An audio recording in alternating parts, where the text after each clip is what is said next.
दोस्तों, आप लोग जानते हैं, आजकल पॉलिटिक्स दल बदल पॉलिटिशियन के लिए आम बात है। हर महीने कोई न कोई एक पार्टी से दूसरे पार्टी में जा रहे हैं। आज हम आप लोगों को बताएंगे इस दल बदल के लिए हमारे संविधान में क्या-क्या कानून है, कौन सी अथॉरिटी कैसे लेती है इसके ऊपर डिसीजन, दल बदल कानून का एडवांटेज क्या है, क्या क्रिटिसिज्म है कानून को लेकर, सब कुछ बताएंगे। बस आप बने रहिए हमारे साथ। हमारे YouTube channel A to Z concept में आपका स्वागत है। चलिए फटाफट शुरू करते हैं आज की बात।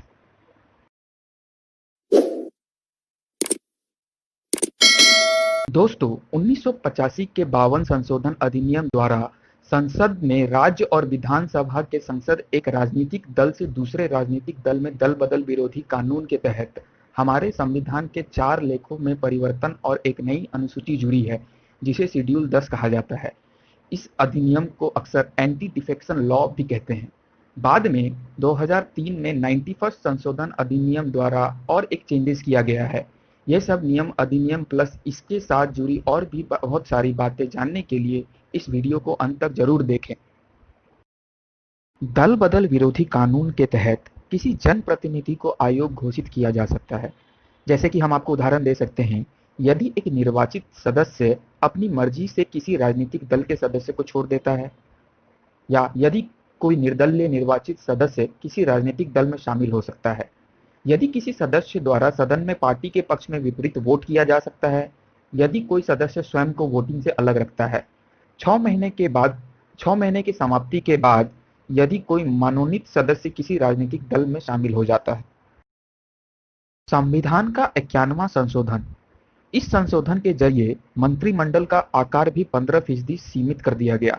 हालांकि किसी भी कैबिनेट सदस्यों की संख्या 12 से कम नहीं होगी।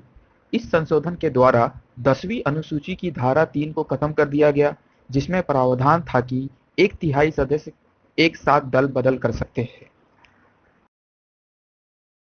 इस संदर्भ में विभिन्न समितियों के विचार।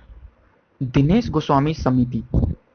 वर्ष 1990 में दिनेश गोस्वामी समिति ने कहा था कि दल बदल कानून के तहत प्रतिनिधियों को आयोग ठहराने का निर्णय चुनाव आयोग की सलाह पर राष्ट्रपति या राज्यपाल द्वारा किया जाना चाहिए।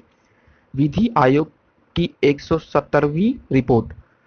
विदित हो कि वर्ष 1999 में विधि आयोग ने अपनी 170वीं रिपोर्ट में कहा था कि चुनाव से पूर्व 2 या 2 से अधिक पार्टियां यदि गठबंधन बनाकर चुनाव लड़ती हैं, तो दल बदल विरोधी प्रावधानों में उस गठबंधन को एक ही पार्टी के तौर पर माना जाएगा। राजनीतिक पार्टियों के विरुद्ध दल के पक्ष में वोट न देने से किसी भी पक्ष को वोट न देने की स्थिति में आयोग घोषित करने का आदेश केवल तभी जारी करनी चाहिए जब सरकार खतरे में हो। चुनाव आयोग का मत। चुनाव आयोग का विचार है कि इस संबंध में उसकी स्वयं की भूमिका व्यापक होनी चाहिए। अतः 10वीं अनुसूची के तहत आयोग को व्यवहारिक सलाह पर राष्ट्रपति या राज्यपाल द्वारा निर्णय लेने की व्यवस्था की जानी चाहिए। दल बदल कानून के विपक्ष में तर्क। लोकतंत्र में संवाद की संस्कृति का अत्यंत महत्व है, लेकिन दल बदल विरोधी कानून की वजह से पार्टी लाइन से अलग लेकिन महत्वपूर्ण विचारों को नहीं सुना जा सकता। जनता का, जनता के लिए और जनता द्वारा शासन ही लोकतंत्र है। लोकतंत्र में जनता ही सत्ताधारी होती है, उसकी अनुमति से शासन होता है, उसकी प्रकृति ही शासन का एकमात्र लक्ष्य माना जाता है। लेकिन दल बदल विरोधी कानून जनता का नहीं बल्कि दलों की शासन की व्याख्या अर्थात पार्टी राज का बढ़ावा देता है। दुनिया के कई परिपक्व लोकतंत्रों में दल बदल विरोधी कानून जैसा कोई व्यवस्था नहीं है। इंग्लैंड, ऑस्ट्रेलिया, अमेरिका आदि देशों में जनप्रतिनिधि प्राय अपने दलों के विपरीत मत रखते हैं या पार्टी लाइन से अलग जाकर वोट करते हैं, फिर भी वे उसी पार्टी में बने रहते हैं। इसके आगे की राह। निष्कर्म। दल बदल विरोधी कानून संसद की आंतरिक राजनीति और सांसदों एवं विधायकों की खरीद फरोख्त को रोकने का एक महत्वपूर्ण यंत्र है। लेकिन दल बदल विरोधी कानून के संदर्भ में यह कथन सटीक बैठता है कि इलाज ही अब स्वयं बीमारी बन गई है। ऐसा इसलिए है क्योंकि इस कानून ने कुछ प्रावधान विसंगत हैं। उदाहरण के लिए, यदि कोई अपनी ही पार्टी के फैसले की सार्वजनिक आलोचना करता है, तो यह माना जाता है कि संबंधित सदस्य 10वीं अनुसूची के तहत स्वेच्छा से दल छोड़ना चाहता है। यह प्रावधान पार्टियों को किसी स्थिति की मनमाफिक व्याख्या की सुविधा प्रदान करता है।